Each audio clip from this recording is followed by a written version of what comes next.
یہ واقعہ اس زمانے کا ہے جب مکہ کی سرزمین پر اندھیرا، ظلم اور تکلیف کا دور دورہ تھا۔ حضرت محمد اللہ کے آخری رسول بن کر تشریف لائے تھے اور لوگوں کو ایک اللہ کی عبادت، سچائی، انصاف اور رحم کی دعوت دے رہے تھے۔ آپ کی زبان پر ہمیشہ سچ ہوتا، دل میں خیر خواہی ہوتی اور عمل میں اعلی اخلاق نظر آتا۔ مگر قریش کے سرداروں کو یہ بات پسند نہ آئی۔ ان کے بت، ان کی جھوٹی شان اور ان کا باطل نظام خطرے میں پڑ گیا تھا۔ اس لیے وہ آپ کے دشمن بن گئے۔ ہر دن ایک نئی آزمائش لے کر آتا۔ کبھی گالیاں دی جاتی، کبھی راستوں میں کانٹے بچھائے جاتے، کبھی نماز کے دوران تکلیف دی جاتی، کبھی صحابہ کرام پر ظلم کیا جاتا۔ انہی دنوں ایک ایسا سال آیا جو تاریخ میں عام الحزن یعنی غم کا سال کہلایا۔ اس سال حضرت محمد کے دو سب سے بڑے سہارے دنیا سے رخصت ہو گئے۔ آپ کے چچا ابو طالب، جنہوں نے ہر مشکل گھڑی میں آپ کی حفاظت کی، اور آپ کی زوجہ حضرت خدیجہ، جو سب سے پہلے ایمان لائیں، اپنا مال، اپنا آرام، اپنی پوری زندگی اسلام کے لیے قربان کر دی۔ حضرت خدیجہ کی وفات کے بعد گھر سنسان ہو گیا۔ وہ گھر جہاں کبھی تسلی، محبت اور حوصلہ ملتا تھا، اب خاموش ہو گیا۔ ابو طالب کے جانے کے بعد قریش کے ظلم اور بھی بڑھ گئے، کیونکہ اب کوئی ایسا نہ تھا جو قبیلے کے نام پر آپ کا دفاع کرتا۔ آپ کا دل غم سے بھرا ہوا تھا، مگر مقصد وہی تھا، اللہ کا پیغام لوگوں تک پہنچانا۔ ان حالات میں آپ نے سوچا کہ شاید مکہ کے باہر کوئی ایسی بستی ہو جو حق کو قبول کر لے۔ اسی امید کے ساتھ آپ طائف تشریف لے گئے۔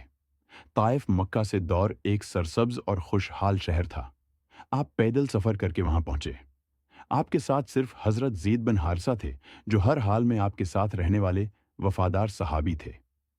طائف پہنچ کر آپ نے وہاں کے سرداروں سے ملاقات کی، نہایت نرمی، حکمت اور محبت کے ساتھ انہیں اسلام کی دعوت دی۔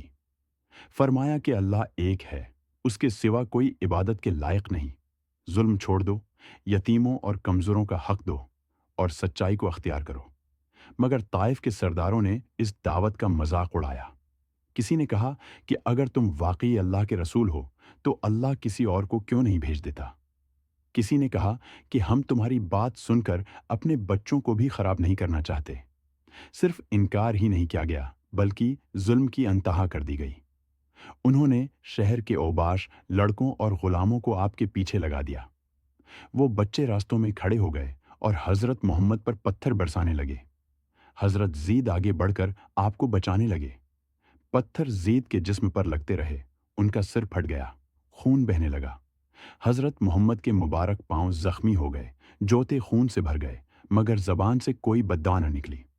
آخرکار آپ شہر سے باہر ایک باغ میں جا کر بیٹھ گئے۔ جسم زخمی تھا، دل غم سے بوجھل تھا، آنکھوں سے آنسو بہہ رہے تھے۔ اس لمحے آپ نے اللہ کے حضور ہاتھ اٹھائے اور دعا کی۔ یہ دعا درد، عاجزی اور یقین سے بھری ہوئی تھی۔ آپ نے عرض کیا، اے اللہ، میں تجھ سے اپنی کمزوری، اپنی بے بسی اور لوگوں کے سامنے اپنی بے قدری کا شکوہ کرتا ہوں۔ تو سب سے بڑھ کر مہربان ہے۔ اگر تم مجھ سے ناراض نہیں تو مجھے کسی چیز کی پرواہ نہیں۔ یہ الفاظ شکایت نہیں تھے، بلکہ مکمل بھروسے کا اظہار تھے۔ اسی وقت اللہ نے حضرت جبرائیل کو بھیجا۔ جبرائیل نے عرض کیا کہ اللہ نے آپ کی قوم کا سلوک دیکھ لیا ہے۔ پہاڑوں کا فرشتہ بھی حاضر ہوا اور کہا کہ اگر آپ حکم دیں تو میں ان دونوں پہاڑوں کو ملا کر طائف والوں کو تباہ کر دوں۔ یہ وہ لمحہ تھا جب بدلہ لیا جا سکتا تھا، جب ظلم کا جواب طاقت سے دیا جا سکتا تھا۔ مگر حضرت محمد نے فرمایا، نہیں، میں یہ نہیں چاہتا۔ مجھے امید ہے کہ ان کی اولاد میں سے کوئی ایسا پیدا ہوگا جو اللہ کی عبادت کرے گا۔ جنہوں نے پتھر مارے، جنہوں نے خون بہایا، ان سب کے لیے آپ نے ہدایت کی دعا کی۔ یہی وہ رحم تھا جس نے آپ کو رحمت للعالمین بنایا۔ اسی باغ میں ایک غلام تھا جس کا نام اداس تھا۔ وہ نصرانی تھا۔ اس نے دیکھا کہ یہ زخمی شخص عام انسانوں جیسا نہیں۔ وہ انگور لے کر آیا اور آپ کو پیش کیے۔ حضرت محمد نے بسم اللہ کہہ کر انگور کھائے۔ اداس حیران ہو گیا، کیونکہ اس علاقے میں کوئی یہ لفظ استعمال نہیں کرتا تھا۔ اس نے پوچھا کہ آپ یہ کیا کہہ رہے ہیں؟ آپ نے پوچھا کہ تم کہاں کے رہنے والے ہو؟ اس نے کہا، میں نینوا کا ہوں۔ آپ نے فرمایا، وہاں یونس بن متی رہتے تھے، وہ بھی اللہ کے نبی تھے۔ یہ سن کر اداس کے دل پر گہرا اثر ہوا۔ اس نے آپ کے سر اور ہاتھ کو بوسہ دیا اور ایمان لے آیا۔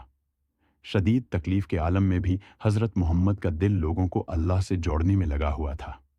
طائف سے واپسی پر غم اور تھکن تھی، مگر اللہ کی مدد قریب تھی۔ اسی دور کے بعد ہجرت کا راستہ کھلا، مدینہ کے لوگوں نے اسلام قبول کیا اور وہی مدینہ اسلام کا مرکز بن گیا۔ جو مکہ میں کمزور تھے وہ مدینہ میں عزت اور طاقت والے بن گئے۔